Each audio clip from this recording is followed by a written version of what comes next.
Hello, everybody, and welcome to Pastrami Nation Popcorn, the Pastrami Nation podcast, where we talk all things cinematic, TV, pretty much anything in the entertainment world. I'm your host, Kevin, and of course, with me today are my co-hosts, Mr. Nolan Smith. How are you doing today? Hey, how's it going? Good, man, good. And of course, it's Rebecca Benson. How are you? I'm good. How are you? I'm doing good. I'm doing good. So we have quite the show today. But before we get started, we need to. Our last popcorn, we did a giveaway, and we have the winners that we're actually going to be announcing right now for the giveaway. For those of you that remember, I know it was a little while ago, but we're getting back on it. We had the release the Snyder Cut book. We were going to be giving away, as well as the Blockbuster Party game. We were, to celebrate the Blockbuster documentary that's on Netflix. We have the winners now, and do you guys want to go ahead and take it away and announce who won? Sure. All right. So for the awesome Snyder Cut book, right there, the winner of that book is Jason Bean. Woo, Jason! Woo, Bean! So congratulations, Bean. And then for the very cool Blockbuster Party game, we have Chris Surma. So, hey, Chris, congrats, guys. If you guys want, please reach out to me at my email. My email is kevin@pastramination.com. Drop me an email, drop me your address. We'll get the stuff shipped to you as soon as we get that information from you. So congrats, guys. And hopefully we'll be doing more giveaways and stuff in the future. So keep an eye out for those. So now it's time to get down to business a little bit. I don't know about you guys. It's been quite the week. It's been a crazy week. Work, life, everything. And of course, on Monday morning, Marvel decided to drop a promo trailer basically for all of their upcoming events. But it gave you the nostalgia for the past, but also look forward towards the future. I don't know about you guys, but I saw it. I wasn't ready for it. That Stan Lee voiceover at the beginning, it just like gave me chills. And then it was just like a celebration of the movies, like everything up to that point. They even had the audience reaction clips of Endgame, which is so cool. Man, that's one theater experience I still will never forget. Like we were there, we went to go see it in IMAX opening weekend. We saw it the Saturday. And that was the reaction our theater got too. Like people were just losing it.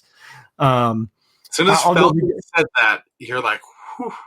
Well, as soon as you heard him say that, and you're like, everybody started going crazy. And just on your left, man, like that, just that line, so iconic now. And like everything in that freaking that theater just went crazy. Anyways, that brought back like all the feels. I was like, wait, what is this? I wasn't sure exactly what the trailer was yet. It was just like, it just seemed like they were just like, showing what they had, want to do something, sweet for Stanley, montage. But then it started with all these clips. We got our first look at the Eternals. We got our first look at what other one did? We got some more, Black Widow footage. What's that?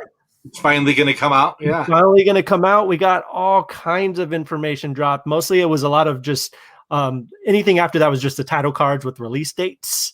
Yeah. But we have release dates now for so many of the movies, everything they have in phase 4. And of course that 4 at the end, big 4 at the end of the trailer, which I know people had known about before in the past, but it's still exciting to see. It's super exciting. It's super fun. Man. I'm just curious. What are you guys excited for? What, if you guys, out of that whole slate, if you can go watch one movie right now, what would you go watch? I'd really have to say it's kind of surprising me, but Guardians of the Galaxy Volume 2. Oh, okay. Wow. That's a good one. Yeah. I think everyone, I'm super excited for that. Heck yeah. I'm shocked. I know. What about you, Nolan? Well, if I can see any of those sight unseen, it doesn't really count because it's the last one we know nothing about. It would be Fantastic Four. But out of the ones we know stuff about, it's Doctor Strange. I'm on the same. He was going to go with for sure. But I mean, well, because Volume 2 is kind of so I'm looking forward to Volume 3. I'm just gonna see. Like, I know Doctor Strange is gonna be good. well, that's Right. true. That's very true. Well, yeah, I mean, Guardians of the Galaxy, you know what you're going to get, like, it's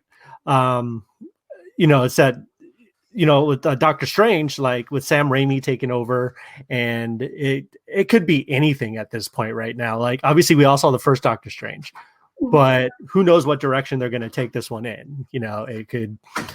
It's supposed to be more on the kind of, I'm assuming it's going to be more kind of on the darker, not darker, but more like could kind of delve into more of the horror aspect of the MCU, which I think would be cool. Mm-hmm. A lot of, just weird, crazy stuff. And I think that would be awesome. But who knows? I'm excited it's hard for me to pick one. I mean, Doctor Strange is on the top of my list, especially after WandaVision. Like, I'm ready to see more Wanda. I'm ready to see the Scarlet Witch in action. But I'm really excited for the Eternals. I don't know anything about the characters, to be honest. I don't know anything about the story. But the cast is solid. I mean, I love, Kumail Nanjiani is one of my favorite comedians ever. And to see him kind of take on this role, and Chloe Zhao, she just came off of winning an Oscar for Nomadland. Her directorial, she won Best Director, Best Picture. And I'm just excited to see what she's going to do with a big property like this. I like when those kind of directors take over these characters and give them space. And I'm just fascinated by that. So that's the one. I think that and Doctor Strange are the two that I'm really excited for. And really good point there, because I mean, I'm in the same boat, even though I'm like hardcore Marvel fan. I know what the Eternals are. I can't tell you honestly one good story on them, because I never really read an Eternals book. Like they would pop up in Avengers or this and that. But this director gets to make it their own, and they get they're not filling the shoes. They're not stepping into like an Avengers movie that's already 3 deep. Right. They get to create something brand new. If I had to pick a second one now, it would have been Ant-Man and the Wasp. Quantumania. And it's because we're getting Kang the Conqueror. I was talking to Rebecca the other day about it. Like, I think he's going to be our next Thanos. I think he's going to be that mega level villain. Yeah, I think so. I think even because they already casted him, right? Jonathan Majors, I believe, the Lovecraft Country. Lovecraft Country, yeah. Dude, like, he's amazing, and I think he's going to do incredible. And I think so too. I think he's going to be the next Thanos of this, this next phase, probably the next few phases, coming up. So, yeah, sorry, my son's over here shaking his head no, but we'll get his opinion on things a little bit later. So, if you had to pick one you're not looking forward to out of those title cards, I mean, I know my answer, but what would you pick? I'm going to go see all of them, no matter what, to be honest. Oh, same, yeah. Right. But there are the ones that I'm like, I can wait. Out of all of them, what's that? Like which ones? Like which ones out of those ones are going to be? Sorry, I got to remember which ones are coming out. Okay, so I think for me, honestly, just because I don't know much about the character, and I think it's going to be interesting, but I'm not super excited for it, would be Shang-Chi.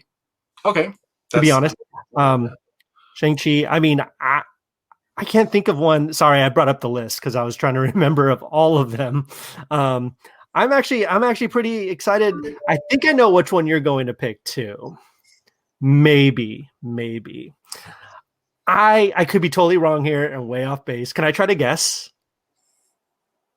Yeah. Go for it. I'm fairly excited for the Marvels. I am not one bit.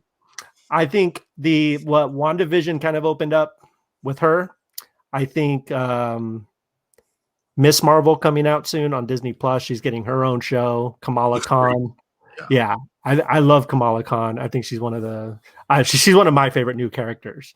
But yeah, man, I don't know. I'm excited. I'm curious to see what they're going to do with it. I think it's going to be a dumpster fire, but you think so? I don't know who they have like directing it or in charge of that one. I'll have to look into that more. I think it's Charlie Day. I'm not sure. But what about you, Rebecca? I'm with Kevin. I'm with Shang-Chi just because it's so unknown. You're like, I don't know. Well, that's true. Like, is it how can you get excited for something you don't know? right? Is it two Mortal Kombat meets Marvel with some weird love chat? I don't know. But like to be fair though, it's like one of those things where like honestly, like when Guardians of the Galaxy came out, the first one, I knew absolutely nothing about Guardians of the Galaxy. Like I was like, I don't know who these guys are. No idea. I'll go check it out. It looks fun. But it quickly just like shot up and became like my favorite MCU movie at the time. And then Guardians of the Galaxy Part 2. So good point. Not a lot of people knew. And to be honest with you, as a kid, my only exposure to Guardians of the Galaxy, it was, of course, the comics back then and the Marvel trading cards. And when you would get them, you're hoping for Wolverine, you're hoping for Spider-Man, and you get that damn Charlie 27 from Guardians of the Galaxy. And you're like, oh, like, I don't want him. Or, you get just characters that don't even pop up in the movie. No Star-Lord. It was a very different Guardians. It was Vance Astro leading it. And, so when I heard about it, I was like, that's a bold move. Like, your leader's the guy that rocks the Captain America shield. Like, okay, this might not go that good, but I thought, okay, Marvel hasn't let me down. Pleasantly surprised too. Blew me out of the water. Marvel has been known for quality, except for Age of Ultron, but they've been known for quality otherwise. And Thor: The Dark World. Oh, and Iron Man 3. Iron Man 2. But you could say they probably have about a 90% rate of amazing movies. Oh yeah. And I mean, and Shang-Chi, I'm in the same boat. I know he's good at Kung Fu. And I know that his movie, if it does well, we could end up getting Iron Fist in the sequel. Oh yeah. So to me, I'm excited for that, but I don't know enough about the character to fully get excited. If somebody pops out and they're from a Shang-Chi comic, I'm gonna be like, I don't know.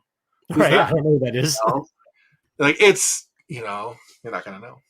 Yeah. For me, it was kind of too much of a tease because the cards would come up and then you just see like 2022, 2023, and I just can't quite get excited yet because I'm a little hesitant now with how quickly things can change. Like, oh, that's great, but let me actually see it. Right, exactly. Yeah. And get excited. I agree. Yeah. I hear you. Textbook Marvel and Disney play, releasing, like Disney did this last year, right? Where they released all those title screens and you're like, I don't even know what that is. So Marvel pulled that off this time, but for the most part, yeah. And Wakanda Forever, I think will be amazing. I was just about to bring that up because I think that's going to be one of the most, I'm very curious about that one, how they're going to go about everything and how they're going to address the situation. The rumors are flying on this one. Yeah. So, talking about Killmonger coming back and taking up the mantle of Black Panther. I think that would be interesting. I mean, I know in the comic Shuri becomes Black Panther, which I'd be okay with, but part of me wants, like, I love her character, especially in the movie. I think she's amazing, and I would love to see her kind of take on the techie Iron Man side of the MCU with her knowledge and everything, kind of become the Tony Stark now that Tony Stark is, spoiler alert, gone. I think that would be cool for her. Absolutely. Right? I agree, because you got to think with Tony Stark gone, and even when he was there, she was probably the smartest person on Earth. Yeah, she is. For the things they're creating and whatnot.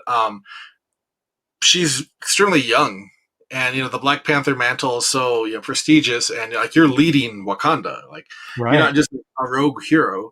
So, I think I like your idea of her kind of being, like Q, kind of like, creating the gadgets, creating this and that. But you bring Killmonger back. I'm totally for that. I thought he was amazing in Black Panther. Oh yeah. Hard to ever think about replacing Chadwick Boseman. But I think he would do it justice. I think so too. I think Michael B. Jordan can do anything and everything. And agreed. Except for Without Remorse, which I watched this week, but that's a whole other story. My son, apparently, he loved it. I thought it was okay. But anyways, we're not talking about that right now. We are still talking Marvel. I still want to see it. Yeah. What's that? I still want to see that one. Yeah. It's good. I mean, he does great. Like it's one of those movies that has like a great cast, great performances, but just didn't land, like just didn't fully stick the landing. Like could have been good, had all these pieces that were excellent, but it just kind of story needed to be better. Yeah, story needed to be a bit better, but we'll talk about that some other time. Speaking of, what's that? Another time, right? Another time. But still speaking of Marvel, that actually brings us into our next topic, which is Falcon and the Winter Soldier. Now, anyone watching or listening, there will be spoilers for all of it. So we're going to get into it. So let's talk about it a little bit. First, what were your guys' initial thoughts of, let's say you were just to put the whole thing as a whole, wrap it up in a box. What would you say about it? Nope, you first. Okay, let me wrap this up in a box. So, Mm-hmm. I felt it was an extremely well done series. It was a lot of what we expected, but there was a lot that we didn't. Like, we didn't expect the heartfelt moments. Ooh. We didn't expect the one of the original Captain Americas to kind of make an appearance and have that emotional, amazing performance. The scene at the end, yeah. Oh, yeah. Well, when you first meet him and you see the pure just anger in his eyes, you're like, this country did you wrong, man. Like, yeah, you're wrong. Like, you ripped off half of the Winter Soldier's arm, and this is how the country repays you. I absolutely loved it. If I had to compare it to WandaVision, I really couldn't, because I think they were both amazingly high quality shows in two very different genres. Because this was definitely more grounded versus the mysticism and the occult and all that stuff. I loved it. I could have used a better villain. I wasn't the biggest fan of, what's her name? Carly, Flag Smasher. Yeah. But other than that, I felt like you didn't. I mean, John Walker was kind of the villain in a way. Yes. Yeah. I was going to bring that up too. Even the degree of violence that Disney took on, that was a little bit of a surprise. Man. I know it shocked you, right? Because you saw that it was graphic. It was very graphic. I'm trying to watch it with a younger viewer. Right. You see Captain America being, of course, grown man who, I watch movies, sometimes they're violent. I watched that episode with my brother, and we were both like, wow, crazy Captain America. But in a way like, yeah, get those terrorists. But not in a way so much that we were supporting him yet, because he was kind of a jerk. And that was the point. Mildly. Yeah. Well, I think we've seen memes that pointed out, it's right when he was like, stay the hell out of my way, stay out of the hell out of my way line. You're like, you're not Captain America. Captain America doesn't do that crap. But after the series, to me, because there was always a question, who's getting the shield? Is it Bucky or is it Sam? Sam absolutely deserves it. He doesn't have the crutch of the super soldier serum. No. He doesn't. He's going out there putting his life on the line to do the right thing. Bucky might get a scratch, and that's about it. Right. So I absolutely loved it. What about you? I did too. Yeah. Overall, it was really good. There were some, specific episodes, some specific moments you're kind of like, okay. But as a whole, very much enjoyable.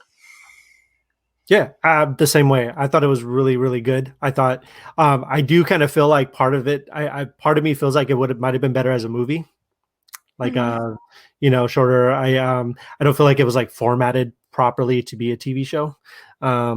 But I think, if you compare it to something like WandaVision, I know you can't because they're two totally different shows, but the way that WandaVision was structured with its episodes and everything, it was very much like a TV show. It was very much like a week to week kind of TV show. This one just kind of was just like, it felt like a movie just cut into 5 pieces or whatever, which is fine, which is totally cool. I enjoyed it, and there were moments in the show like you said, Walker just like I think it was at the end of episode 3 or 4 when he took the shield and just started bashing that guy. Like, I was like legitimately like left like speechless after that. Like, I was like, that's not what Captain America does. Like ever. Like I don't care. Like I mean, he's had plenty of opportunities to do that. What? I'm happy Walker's You're out. But you're right. It's not what Captain America does. It's not what Captain America does. It's what U.S. Agent does. Oh no, that's absolutely correct. Right. And that's why, I was like, this dude isn't, Captain America. Like the fact that it pissed you off. I remember you messaged me after you watched it, and you were like, the Shield deserves better. Yeah. Oh yeah. It's the Shield.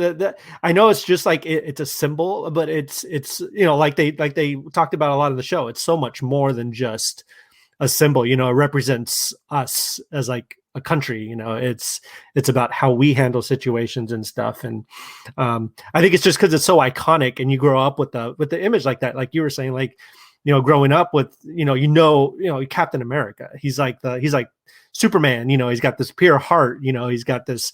He always does the right thing. It's truth, justice, and the American way, just like Superman would be. Like he's an American as apple pie. He's wholesome. He's you want him over for dinner with your family because you trust him. Exactly. And then you have this crazy man who, okay, justified. His best friend died right in front of him. Mm-hmm. It's that blurred line but still, when you're that mantle, those colors mean so much, and we saw it to so many characters, but you don't do that. And Sam wouldn't do that, and Steve wouldn't do that. No, none of them would. And I don't think, and that's the other funny thing with Cap is there's no kind of areas of gray. It's like he always does the right thing. And there have been times where he's, like in the MCU, for example, when he hid the fact that he knew that Bucky killed Tony's parents, but that was that was his best friend, like there's certain things he's not going to do that. And he won't cross that line. Yeah. No, he won't. And did you guys catch that the final title card, by the way? So if you right before the end credit scene, no longer Falcon. Right. That was freaking cool. Like I saw it, and I like it took me a second. I was like, wait, did I just see that? And then like it went into the scene, and then I kind of rewound it, and I was like, holy crap. Like that was pretty cool. Overall though, I thought it was good. I think I'm excited for Loki. Loki's coming up next. Yeah, I'm overall if I was to Lightning McQueen, if I was to give it like a score, like a Pastrami Nation score, what would you give it out of 5? How many pastramis would you give it out of 5? The whole series? Whole series 4.5. Okay. You know what? Yeah, I was gonna say 4. I could do 4.5 because Baron Zemo's amazing. Mm-hmm. Baron Zemo. He is so good. For me, it was just a deal when, like, because my daughter was like, I don't want to watch this anymore. I like Zemo. We pushed through. Just a quick fun fact. Did you guys know that the actor who plays Zemo is actually the German voice of Lightning McQueen? Yes. In the Cars series over there. He's also in Inglourious Bastards. He's in Inglourious Bastards. Yep. And he's a great actor. He just pops up in these things, and he's freaking incredible. But yeah, I'm villain wise, like he stole the show. He was. Oh yeah.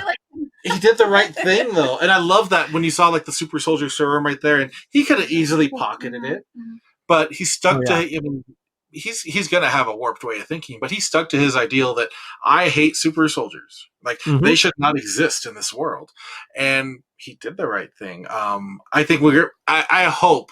I really hope we're going to see Thunderbolts roll out of this, because you have Zemo at the raft, full of a bunch of supervillains. I think it's going to be, oh yeah, you have to, and I think, and I would love. So what? You have to forgive me because I can't remember what they were called. But what's the Wakandan Guard? What were they called? Do you remember what their names were? Oh yes, I forgot. Dormalaje. Dormalaje, right? Okay, yeah, Dormalaje. I would watch a whole show about them too, by the way. Just like traveling the world, like being secret agents, just like doing all this stuff. I need They that show. wasted everybody. It was so amazing. Like nobody even held a candle to him. And when Walker was just like, dude, Walker was getting not even super soldiers. Yeah. He was just getting slaughtered. But I'm super excited for the future. Obviously, after the show premiered, they announced Captain America 4 with our new Captain America. I think it's great. I'm excited. It went to its rightful owner, and Sam Wilson is now Captain America officially. Yes. He looks great. That costume was incredible, dude. The beginning of the episode. Red Wing back at the end. Oh yeah. I was waiting for Red Wing to come back, and we got it. He got Red Wing back. Yeah. Oh man, like when you first see him in that suit, like me and my wife both just were like yelling at the screen how excited we were because he was so comic accurate. It looks so good. So I was shocked how comic accurate it actually was. Oh, like they nailed it. Like to me, right now, it might be the best costume design in the MCU. It's that good. I agree. And I haven't heard anybody say he shouldn't be Cap. No, neither have I. No, I think I honestly, when he first got the shield at the end of Endgame, I remember there was a lot of pushback at that time, but that's for political reason. I don't want to get into that stuff. But I mean, I'm just I'm going to go on record right now saying I'm totally excited and happy for a Black Captain America. I think it's what we need, and I think it's incredible. I think it's awesome representation. I think it's freaking amazing. Like I'm on board 100%. I mean, honestly, I don't care about the color of their skin, but I'm totally down with it. I have no problem. Nailed it. Representation. So I have always looked at our great nation as the great America melting pot. Like we are made up of so many people from so many cultures. It's only right that we have representation of everyone. So it's so cool to see this, and he's so deserving of it.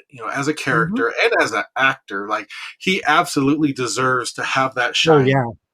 He's not a sidekick anymore. Oh, dude, I keep on seeing the memes because he was in 8 Mile.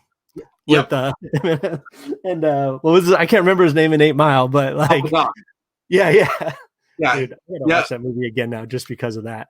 I'll always remember the very last line, and if you're listening and you're a kid, please plug your ears right now. Where he's like, "Let that bitch go first." Now you look at it and you're like, "Falcon said that? Oh my god!" Like, why would no? Like, talk it out, man. Talk it out. Dude, Anthony Mackie, he's great. He's incredible. But overall, like we all love Falcon. Obviously, if y'all out there haven't seen it yet, go check it out. Like it's. What would you give it out of 5? I give it 4 out of 5. Yeah, easily. I think the only like deterrent for me was like that the format of it was a little bit off. It didn't feel like as gripping from week to week. I could have just done with a little bit shorter. There was a lot of that could have been cut away. Yeah.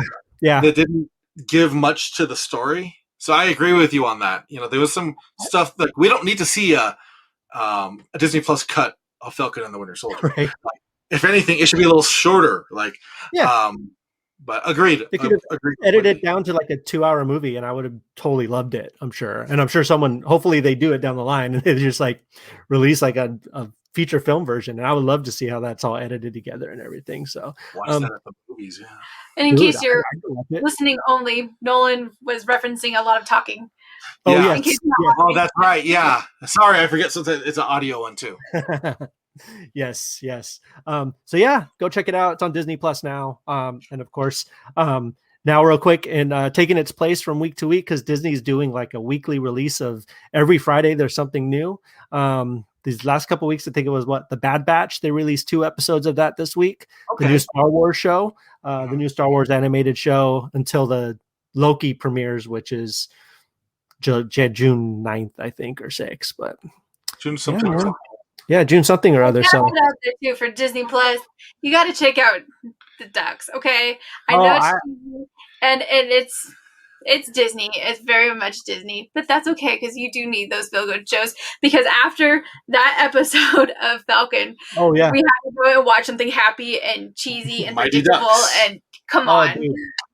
I need to catch up. We watched the first episode. I really dug it. I love the Mighty Ducks. Like the whole film series is one of my favorite things. I grew up with it, obviously.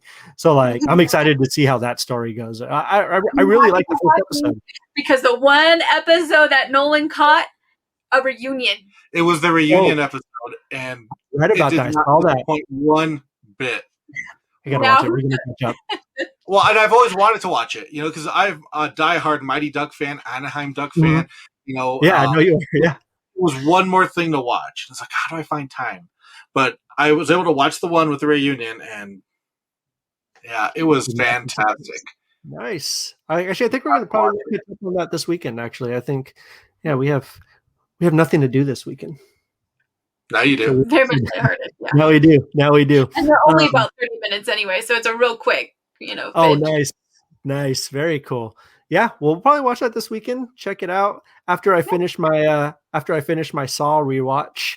I'm getting ready for Spiral. Spiral comes out next week. I'll be doing a full spoiler podcast on that movie. Y'all should go watch it just so that we can do a podcast on it. I've never watched one Saw movie, man.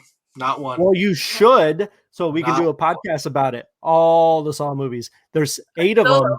It's gonna be just Kevin.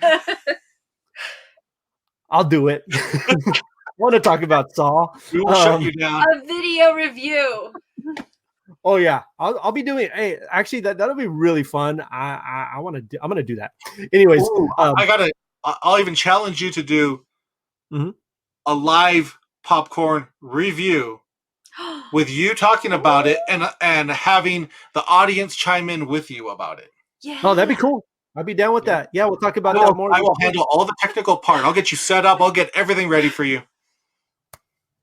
I like this idea. Let's do it. We're going to do it next weekend. Next weekend, I'm going to go watch Spiral. Dude, it'll be like, it's my first movie back at theaters since like everything shut down. I snuck Tenet in there in this weird little window last summer. I remember. But like, I haven't been back since. What's that? I just see. It's perfect. You got to do it. Yeah. Oh man, I can't. I figured that's going to be like the perfect movie for me, at least, because I love that stuff. Editor, yeah. We're gonna do it. Let's do it. All right, I'm excited for that. Spiral next week. Look out for that. So we are. So let's talk about one more thing we want to talk about this week. It was actually one of the biggest movies that came out last week. Everybody was talking about it. I think it came out last Friday. And it's it's honestly my favorite movie of the year so far. The Mitchells versus the Machines. Yes. Which, gosh, I know we all watched it. I know we've been talking about it, and it's just I just absolutely loved it, man. Like I know you guys did too. So much fun, really great animation. Had a really great, from the same people that did the Spider-Verse. Into the Spider-Verse. So it kind of had the same, it wasn't the same animation exactly, but you could tell they were doing their own thing, their own style. And the humor in it was great. Everything was great. What did you guys I know you guys loved it too. Talk about it. I'd love to hear what you guys thought. It's so hard to choose just, a few aspects of it. So much. I know, so much because it hits.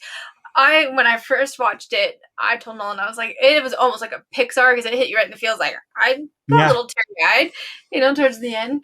And plus, but down to the music, because you know how I love the cinematic soundtracks and things. Like you had a little bit of Tron, you had a little bit of Stranger Things, and it was just all around just excellent. You caught the musical cue at the end though too, right? With the Sugar Roast. Right. She mentioned. I was going to say, I need message Kevin because there's the 2 songs. They had 2 songs that they spice, and it works so perfectly. I was like, the first, when you first hear Hape Paula, whatever it's called, when you first hear that, I got so excited. Every time I hear that song, I'm like, oh my gosh, they're using it. And then it kind of transitioned into the other one, and I was like, this is like the best movie I've ever seen now. Yeah, it worked. And I was like, oh, where's Kevin? It works so well. And Nolan, what are your what are your thoughts? I hated it. Sure you did. I love animated movies. So Yeah. when I first heard about this, I actually first heard about it from Rebecca's daughter, and she was so excited about it. And just the thought of it sounded amazing. Yeah, Evelyn. Hey, let's watch this. No, I don't want to watch that. It's great. I don't watch it. Oh, I know that one. But so many great animated films have come out. So being from Netflix, of course, you think like maybe it won't be as high quality. This was amazing. So for me, it was a lot of the pop culture references embedded into it. The YouTube, the little hand drawn. It had a very Scott Pilgrim versus the World vibe with that, because I can't even say it's breaking the fourth wall. It's like breaking a fourth wall, a fifth wall, because you're seeing real life photos, you're seeing the hand drawn animations, you're seeing all these things. It's an artist's dream come true. Because it touched on things for the parents as well as the kids too. Because if you think about Dork Diaries or Diary of a Wimpy Kid, who have that kind of animation within your little books. And I think they picked so well to do that, and by putting like the YouTube videos in there, and YouTube as a central thing in there, you're tapping into this target market that not a lot of people have really tapped into. And when you think about animated films, they did it so well. The characters were all amazing. Voice cast. We were watching the voice cast that was going down. And we were like, wow, like so many outstanding people in here. Overall package, it blew me away. It's definitely one of the best animated films I've seen probably in the last 5 years. Easily, yeah. That's saying something. I see animated films a lot, and that was one of the best. And even to show the excitement at the end credits when they had the pictures, of the families and showed who they were. I was like, you gotta watch. Right. It's definitely, you can tell this is a labor of love movie. And of course, it's a heartfelt story, but it's heartfelt all around. I can't really think of anything bad about it. I absolutely loved it. What about you, Kevin? I know you hated it too. Right. Oh, absolutely. It was disgusting. That's all today, Mark. Canceled. It was Phil Lord and Chris Miller. Those guys have been just churning out like the hits. Like they've been, it's weird because they started out, making movies like, 21 Jump Street, and the 22 Jump Street, like these hardcore adult, comedies were their first kind of movies that they directed. But then they got into things like the Lego Movie and, Into the Spider-Verse and all the Lego stuff, and then they were supposed to direct Solo. They were halfway through filming that before Disney dropped it because of which I think they made a huge mistake, because I think their style would have worked kind of perfectly with it. At heart, humor, all that stuff. Anyways, that's a whole other rant. Sorry, I'm going off on rants. Anyways, but then they go, and do something like this. Of course, they just produced it, but they bring their they have that sensibility of even the 21 Jump Street movies as kind of adult humor and just kind of kind of gross as they are sometimes, it still has a lot of heart. They still have that heart at the middle of it all, and they bring that through all their movies, and this movie especially really, really tapped into that. And I think the main character, what was her? Oh gosh, I can't remember her name. Was it? It wasn't Abby, was it? No, I'm butchering this right now. I can't think of her name. Anyways, she I so related to her. What's that? Katie. Yeah. I related to her on a weird level because, she's a huge film nerd and she wanted to go to film school, and just she was just trying to find her tribe. She was trying to find her people, and she eventually found them at this film school, which I think a lot of us could relate to, especially when we were teenagers, especially when we were younger. Some of us still relating to that. You know what I mean? And I just felt like it was just a perfect. I don't want to think about my kids going off to college. That part of it was kind of a little emotional. But I thought it was really well done. The animation was amazing. Like you said, I love how they had the computer animation, but it had the hand-drawn animation at the same time. The voice cast was just amazing. Like, even Conan O'Brien was part of the cast, I mean, like, Danny McBride, Abby Jacobson, all these people that just Maya Rudolph, all these people that just brought these characters to life. The pug was probably one of my favorite things about the movie. He was just so funny. Because Ella was so excited. It was, Doug the pug. Doug the pug. Any noises, right? Yeah. Dude, he was the pug was great. Overall though, I can't stop talking about how great it is. Like, I thought it was amazing. Like I said, it's easily my favorite movie so far I've seen this year. Even a lot of 2020, I'd say it's up there with, for me. Yeah. That's what I told Nolan too. I haven't laughed like that in a long time. We all laughed. Like, we had my nephew here, it was my wife and my kids, and we all just like were cracking, like just laughing so hard. Like, it's rare you get that movie that everybody's kind of on the same page and everybody finds enjoyment in it. I loved it. And it's so funny to hear you say, it's one of the best movie you've seen all year, because you saw so many of these award nominated movies.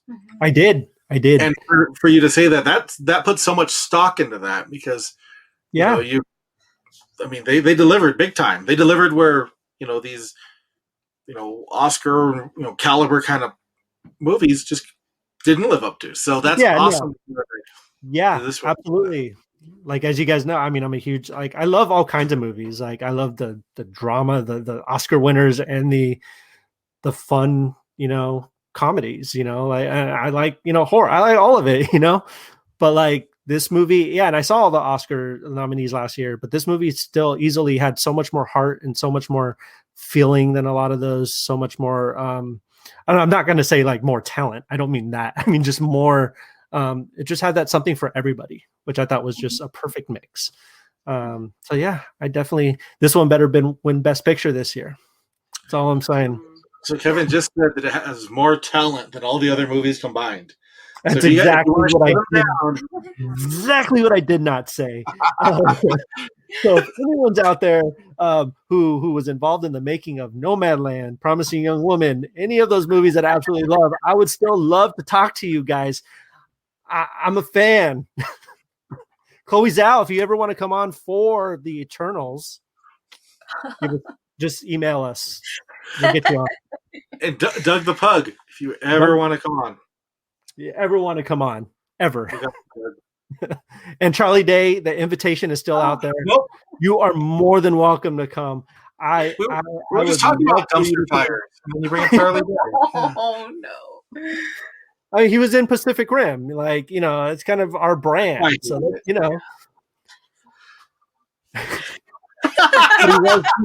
was in Pacific Rim 2 as well, but we don't talk about that one. So I never watched Pacific Rim 2. Did you really not watch it? I've never watched Pacific Rim 2. You should. Charlie Day killed it for one. So no Guillermo. He couldn't save it. Nope. All right. Well, that's enough of not getting anyone on the show ever. Including Charlie Day.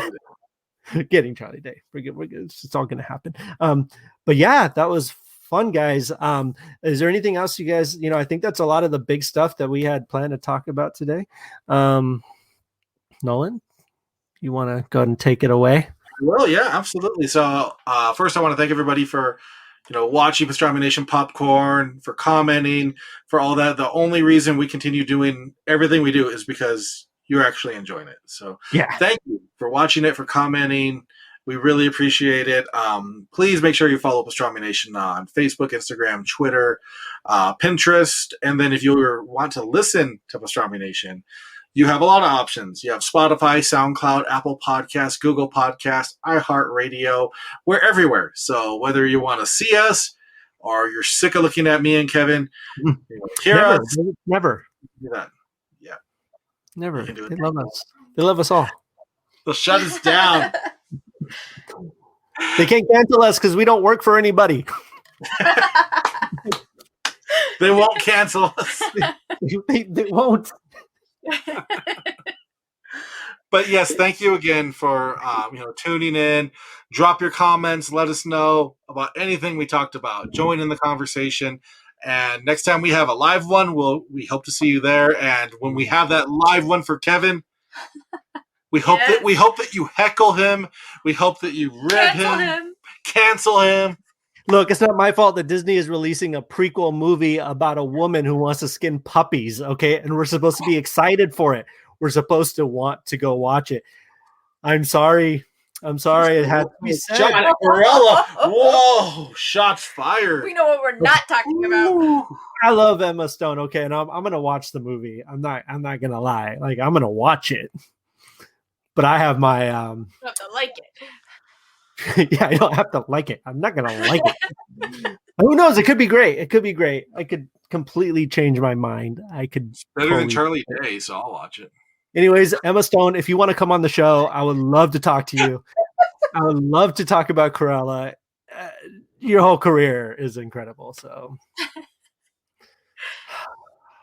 there you go. That's a great way to end it. So thank you all again, and we really appreciate you tuning in, and we will see you next time. Take care. See ya.